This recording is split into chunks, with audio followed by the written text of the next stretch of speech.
Hello everyone, welcome back to my channel. आज की कहानी है सच्चा मित्र। तो चलिए हम इसको हिंदी से इंग्लिश में ट्रांसलेट करते हैं और साथ में सीखते हैं बहुत सारे वर्ड्स मीनिंग कुछ इस तरह से विद प्रोनाउंसिएशन।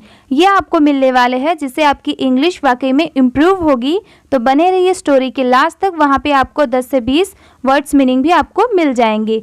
वीडियो के लास्ट में मैंने ये भी बताया है कि इस स्टोरी से हमें क्या सीख मिलती है, मोरल ऑफ द स्टोरी क्या है। तो वीडियो को लास्ट तक ज़रूर देखें। तो चलिए शुरू करते हैं आज की ये कहानी। टाइटल है सच्चा मित्र, मतलब इंग्लिश में इसे कहेंगे सच्चा मतलब रियल, मित्र मतलब फ्रेंड। सच्चा मित्र मतलब रियल फ्रेंड। बहुत समय पहले एक पेड़ पर तोतों का एक जोड़ा रहता था। A long time ago there lived a pair of parrots in a tree. बहुत समय पहले मतलब a long time ago there lived a pair of parrots in a tree. एक पेड़ पर तोतों का एक जोड़ा रहता था। उसी पेड़ के एक छेद में एक बूढ़ा सांप भी रहता था। And old snake also lived in a hole in the same tree. उसी पेड़ के एक छेद में, छेद मतलब होल, में एक बूढ़ा मतलब ओल्ड, सांप को इंग्लिश में कहते हैं स्नैक, भी रहता था, मतलब ऑल्सो लिव्ड। उसी पेड़ के एक छेद में एक बूढ़ा सांप भी रहता था। And old snake also lived in a hole in the same tree. सांप इतना कमज़ोर था कि भोजन की तलाश में बाहर नहीं जा सकता था।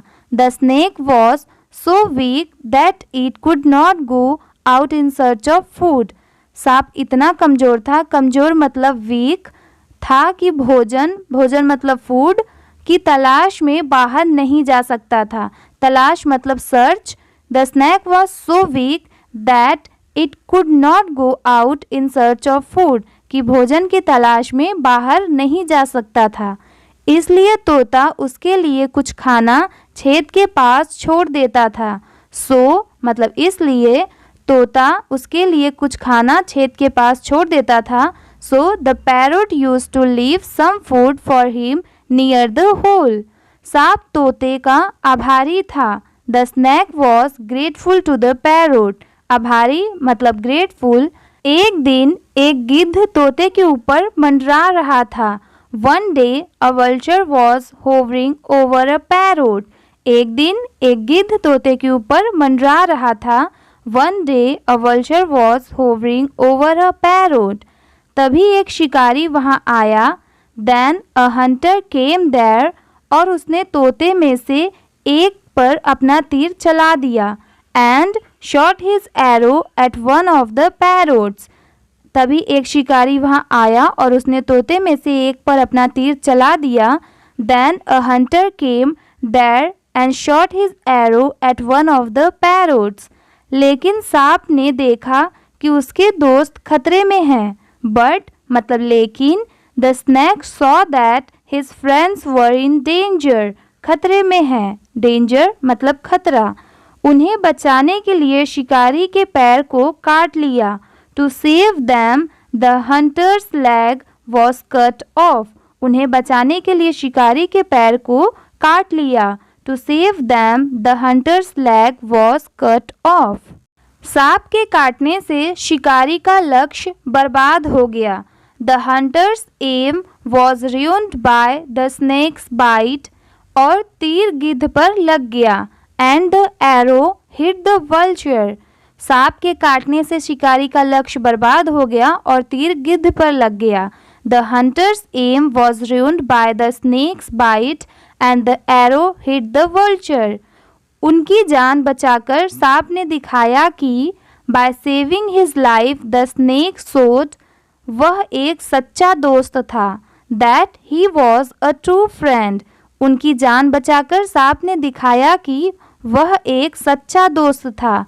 By saving his life, the snake showed that he was a true friend. नैतिक शिक्षा मतलब मोरल एजुकेशन। एक सच्चा दोस्त सबसे मूल्यवान संपत्ति होता है। A true friend is the most valuable asset. एक सच्चा दोस्त सबसे मूल्यवान संपत्ति होता है। A true friend is the most valuable asset. चलिए वर्ड्स मीनिंग को देखते हैं। फर्स्ट इज काटना। काटना को इंग्लिश में कहते हैं बाइट। लक्ष्य लक्ष्य को इंग्लिश में कहते हैं एम। सच्चा, सच्चा को इंग्लिश में कहते हैं ट्रू। दिखाना, दिखाना को इंग्लिश में कहते हैं शो। बर्बाद, बर्बाद करने को इंग्लिश में कहते हैं ruined। पेड़, पेड़ को इंग्लिश में कहते हैं ट्री। जोड़ा, जोड़ा को इंग्लिश में कहते हैं पैर। खतरा, खतरा को इंग्लिश में कहते हैं डेंजर। बचाना मतलब सेव। तीर मतलब एरो। तोता, तोता को इंग्लिश में कहते हैं पैरोट। शिकारी, शिकारी को इंग्लिश में कहते हैं हंटर। सांप, सांप को इंग्लिश में कहते हैं स्नेक। गिद्ध, गिद्ध को इंग्लिश में कहते हैं वल्चर। मंडराना को इंग्लिश में कहते हैं होवरिंग। आभारी, आभारी को इंग्लिश में कहते हैं ग्रेटफुल। तलाशना, तलाशना को इंग्लिश में कहते हैं सर्च। भोजन मतलब फूड।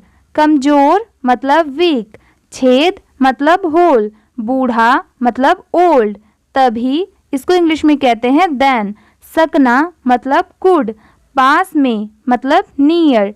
देखना, इसको इंग्लिश में कहते हैं सॉ। इसी के साथ में वीडियो अपना कंप्लीट होता है। अगर आपको वीडियो अच्छी लगी हो तो प्लीज़ वीडियो को लाइक कर दीजिए। चैनल पर नए हो तो प्लीज़ सब्सक्राइब भी कर लीजिए। मेरा नाम है आस्था और आप देख रहे हैं learn with Aastha Sharma YouTube channel. Thank you for watching.